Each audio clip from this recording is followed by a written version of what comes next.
22 січня 1919 року був складений поєднувальний договір, акт злуки між Українською Народною Республікою та Західноукраїнською Народною Республікою, який об'єднав ці території та народ у єдину державу.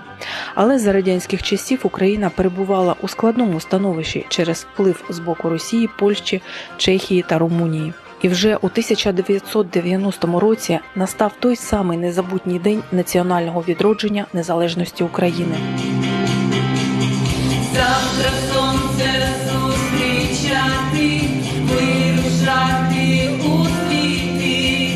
Все нам вдасться подолати, ми дійдемо до мети. Волю нашу не здолати, у душі вогонь горить. Навчені перемагати, нас не